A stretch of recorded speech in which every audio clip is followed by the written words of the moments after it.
You mentioned that China was aiming to unite the BRICS, so Brazil, Russia, India. So they want to devalue the US dollar. They want to, I guess, subject us to uncontrolled inflation as a result. That just might be a positive side effect of them being able to, sanctions bust and never have to worry about being under the thumb of the U.S. financial system and under any sort of scrutiny. But the reality, to me, it looks like China's economy is becoming unstable, in part due to demographic change. So take it away. I don't even know where to start with this because it's such a huge topic. Yeah, so China has, I would say that it is destabilizing. I don't know if it's falling apart. I think that's probably the first way I would kind of level set. Their growth projections are off. They have incredibly high youth unemployment right now. 1 in 5 men and women ages 16 to 24 is out of work. That's insane. 20%? 20%. That's crazy. Everyone is shocked by this figure. Everyone is shocked by this figure. And that's the figure that's been reported out. So if history tells you anything, it might be a lot higher than that, which is even scarier because we know that when large numbers of young people are out of work or underemployed, there's a greater probability of political instability. Everywhere in the world, consistently across the board. In fact, that was part of the reason Tiananmen Square happened, was because there were too many people who were not part of that prosperity that China was experiencing at the time.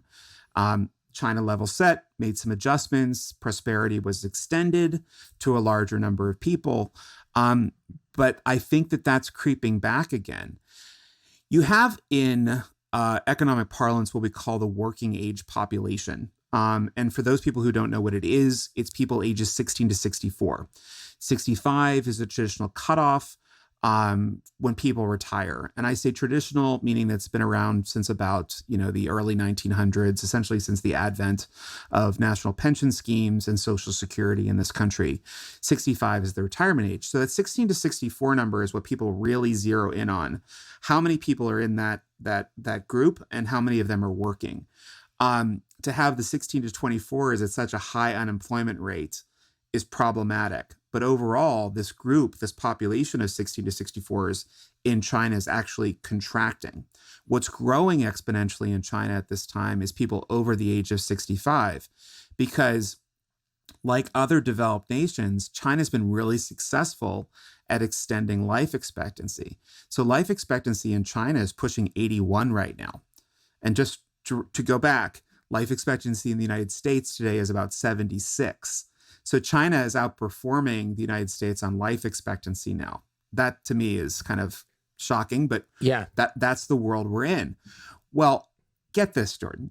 This is the part that blows my mind. You can really adjust your economy based on your population aging, your population growth, even your population contraction, if you adjust your systems accordingly. Okay? In China today, a woman who works in the manufacturing sector is allowed to retire at the age of 50. Wow. That doesn't make any sense to me. No, it is completely counterintuitive. And until they ratchet that up, until they push or encourage or mandate that people work past 50, past 60, past 70, they're going to see this drag on the economy.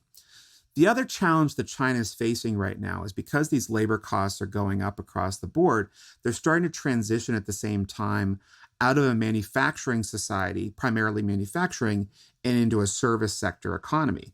Well, they have all these kids that were essentially educated for manufacturing that don't necessarily fit the service sector. So there's a mismatch in terms of skills that's happening too. Again, like Russia, there's a lot of competing things that are happening at once to China that are pushing it away from its stated goals. But when you have populations drop, in theory, your economy starts to falter, especially if you don't have a large presence in terms of your products and your services on the global stage. Name one Chinese product that you use on a regular basis. Oh, that I use. I was going to say I can name a ton, but it's like Huawei phones that you can't buy here because they're banned. Right. I do use a lot of stuff that is made in China, but it's components to stuff that I own. And that's part of the challenge for China, is that they don't necessarily have products that people want to purchase. The one machine that comes to mind for me is Lenovo computers. They're made in China. That's a pretty dominant brand. But outside of that, there's no Gap, there's no Gucci. They're not making things that people are necessarily wanting to buy. They're making things that are white labeled for other companies to buy that then sell to other people. But that national identity isn't attached to a product, a car, for example. Every nation that's ever had really significant success has had a car that's made it out to the world and that people drove. Now, we're not necessarily an automobile-focused world anymore. We don't necessarily need to be.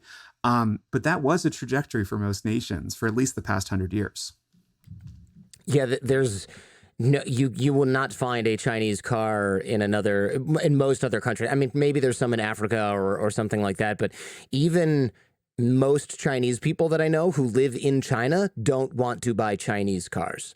And I mean, there's some of this is going to be sort of media propaganda-ish stuff, but I mean, there's a lot of videos of Chinese EVs catching on fire.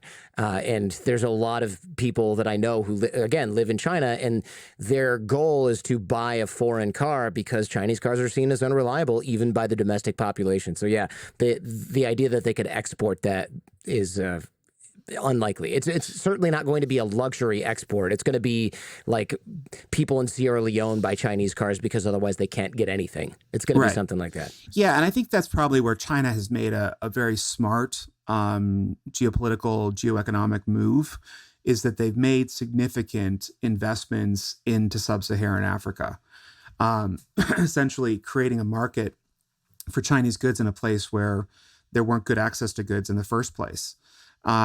Significant investments over time, and we could obviously spend hours debating the virtues of those investments. The Belt and Road, yeah. Mm-hmm. But Belt and Road is a lot of money poured into a region that was oft ignored. And I think it was particularly damning. I don't know how much you caught of the conversations that Vice President Harris had with African leaders on her last visit to the continent. It was amazing how much they were talking friendly about China.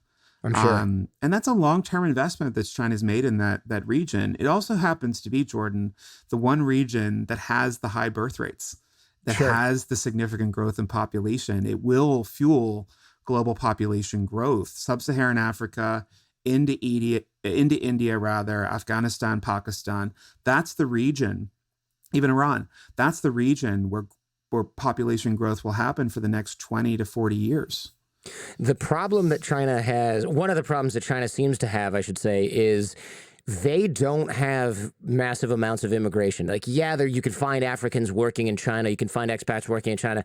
It's just not part of the culture to have people come in from another place and decide to be Chinese and work there and live there and have Chinese kids. That just doesn't happen. It doesn't work there. It's a very monocultural society. They don't like others, even though there's a large diversity of ethnic groups that live within China. The Han is the dominant ethnic group, and they make it known that they are the primary in China. There isn't a large amount of immigration. The immigrants that do come in, I think you're alluding to this. If you're not, please accept my apologies. But the immigrants that are coming in are to marry the boys that can't find wives. I wasn't necessarily alluding to that, but you're right. There are a lot of like Vietnamese or North Korean women that are, I don't want to say trafficked, but many of them are indeed trafficked over there as brides. Some, of course, go there because they are asked politely and actually do go there to marry rural farmers who would never find a wife otherwise. They come over from rural Thailand instead. But yeah, I'm thinking there's not a ton of like super well-educated people from Germany that are like, I'm moving to Shanghai. That's where the opportunity is. You just don't have that. There's still a fairly significant expat community, Commonwealth primarily, which is, of course, the former English colonies that reside in and headquarter in places like Hong Kong. But as for the mainland, and I would even say Shanghai to some degree too, but as for the mainland, no. If they're there, They are typically there as expats. They're not immigrants. They're there to run factories or they're to oversee foreign operations.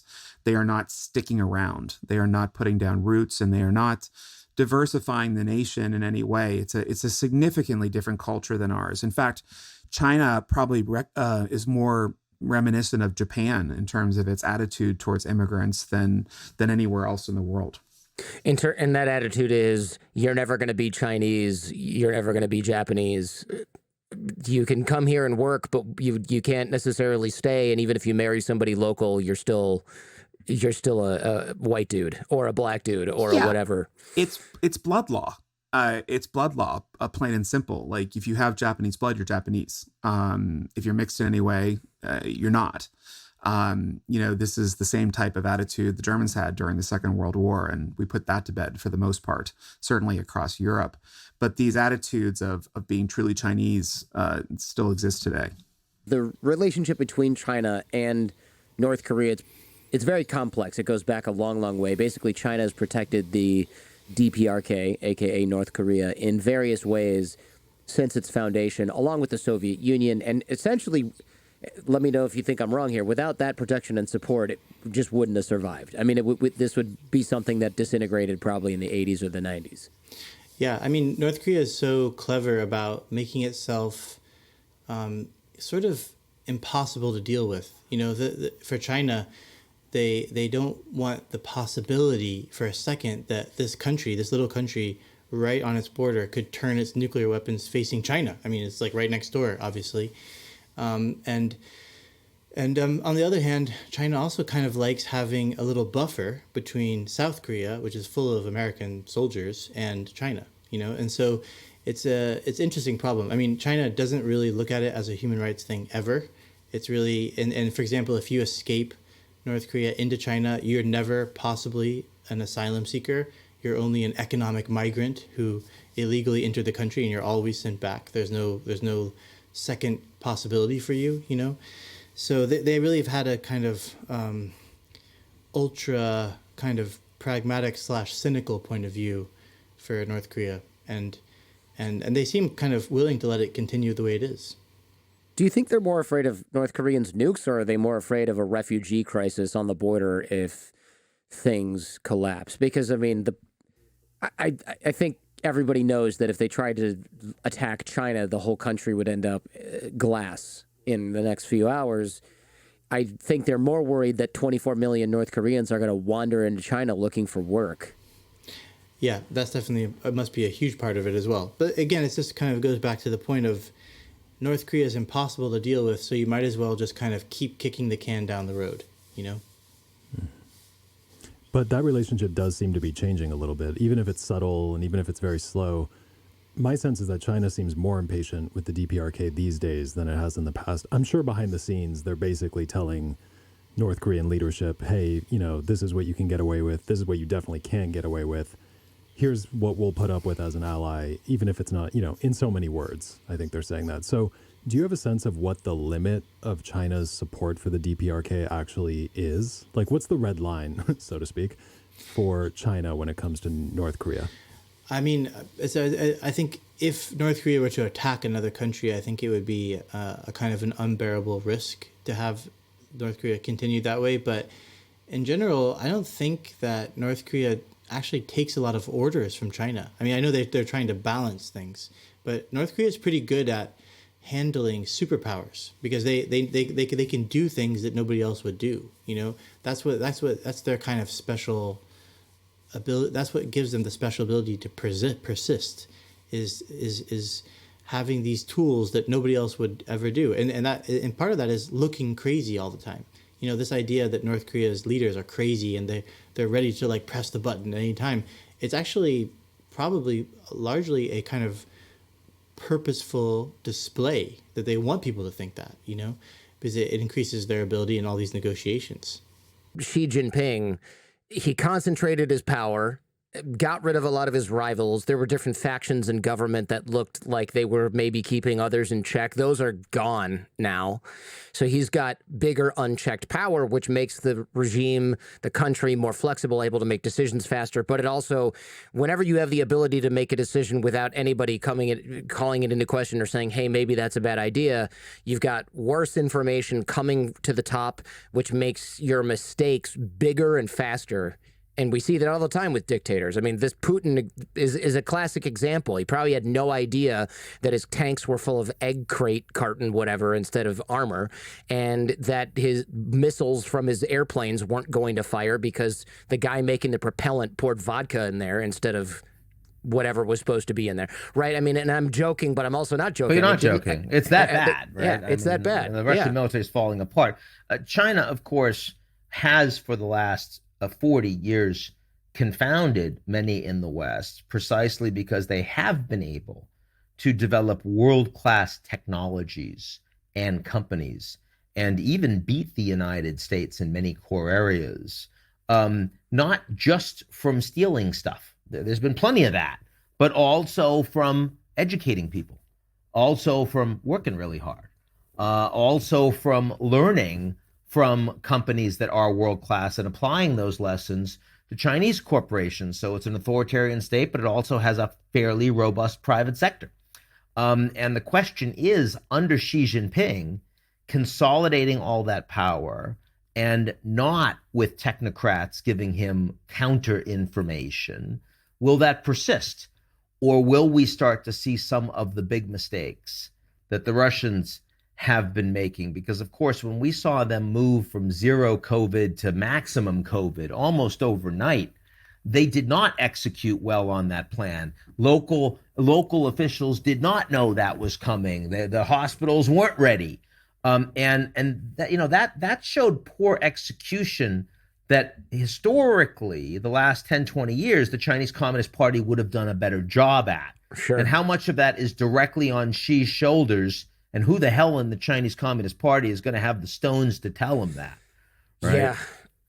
Yeah, it's tough. I do worry that a COVID variant or another type of disease could easily come out of China and surprise the world, because they're not going to test for it. They're not going to report it if they find it. They're not going to. I mean, they did this with COVID, and now they know that the fallout from being blamed for it after the fact was high enough and that their economy took a big enough ding. It seems like now almost their best strategy, if they don't care about being good team players globally, which they don't, is going to be ignore it and blame someone else.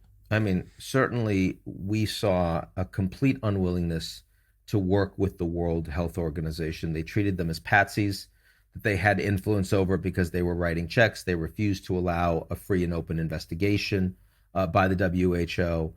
They didn't tell their own people, never mind the international community, that there was human-to-human transfer happening for months. And that gave us, it meant that we had one hand and one leg tied behind our back to fight this thing when it first came out. And that's not the way you want to fight a global pandemic. Of course, you also don't want the United States under President Trump at the time to withdraw from the World Health Organization. Right. That's not exactly the way you want to fight a pandemic. Look, we just didn't coordinate. We've got 8 billion people on this planet. It's a singular disease that does not respect international borders, boundaries, and sovereignties, and we acted as if it did. And we ended up losing a lot more money, a lot more people as a consequence of that. I heard, I think you wrote this, she knocked off something like $1 trillion in market by, is market the right word?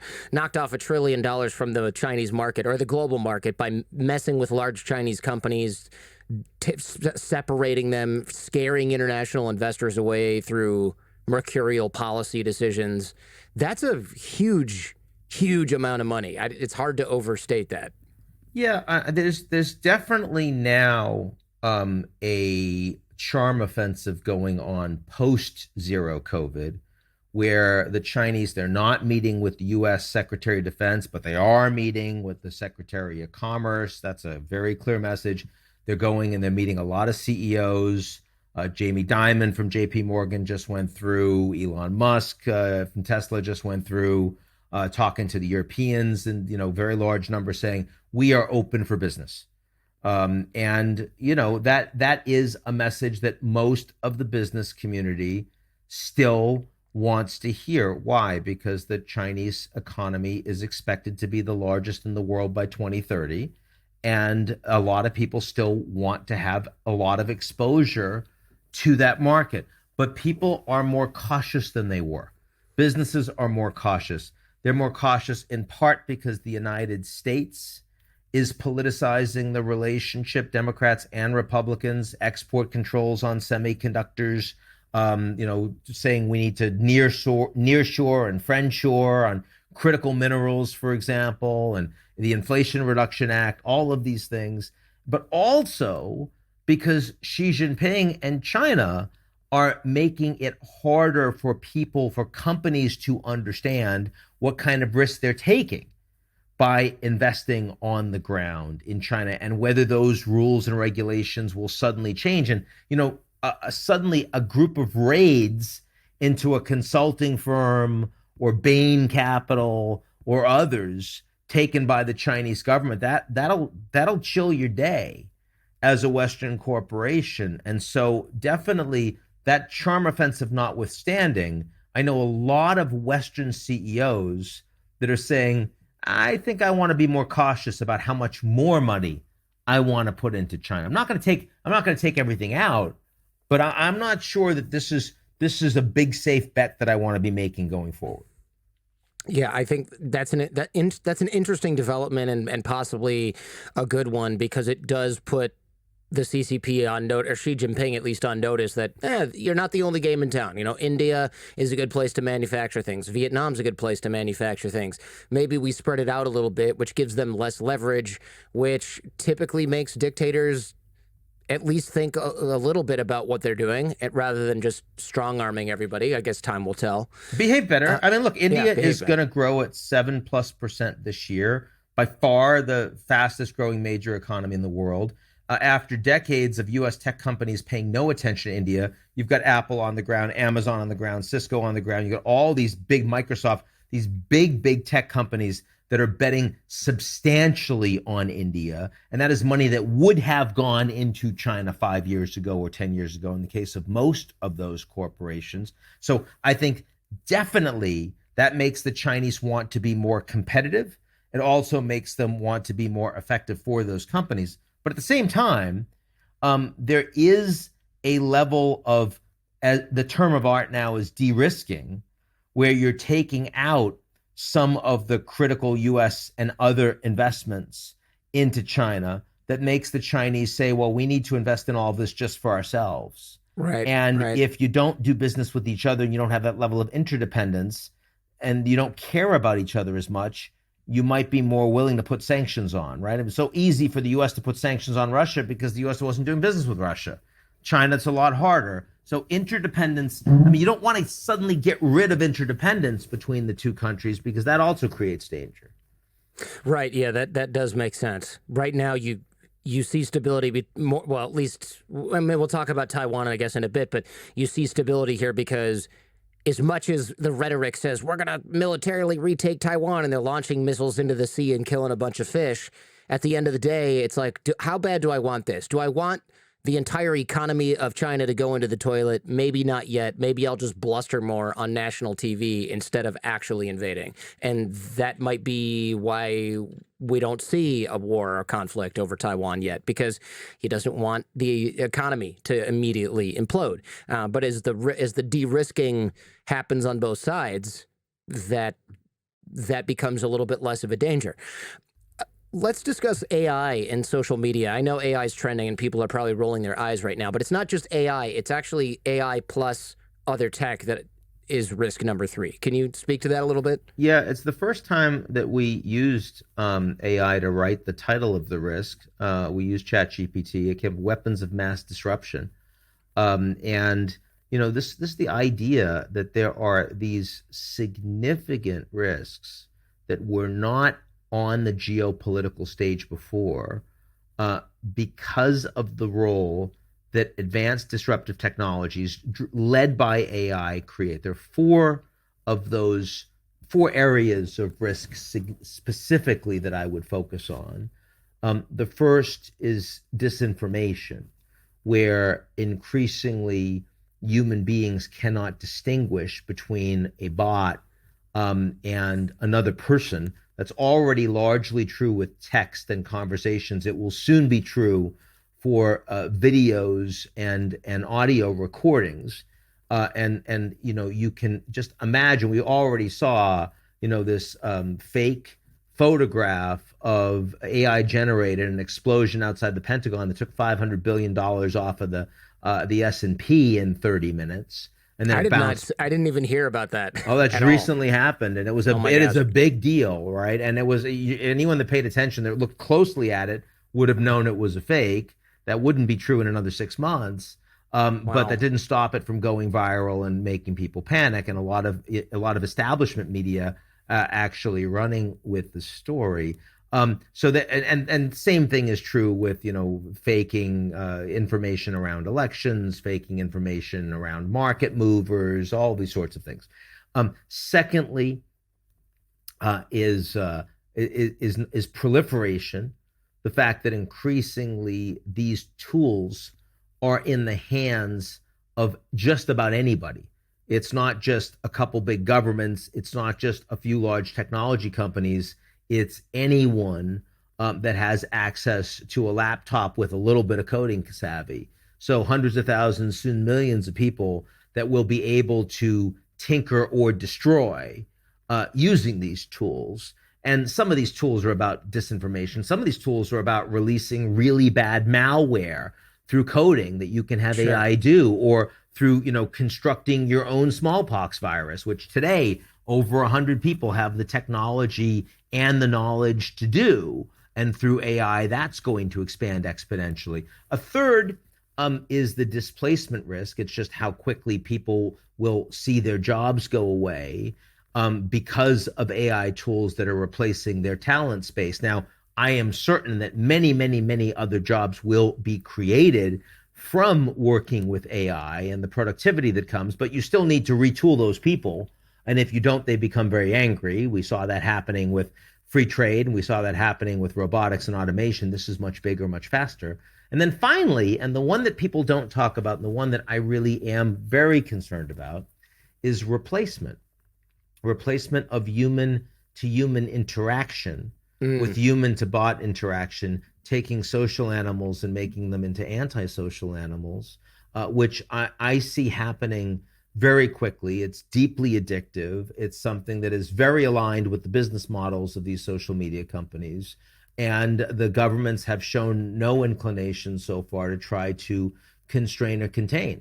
And I think that's how you lose your democracy. And I don't yet see anyone really trying to do anything about it.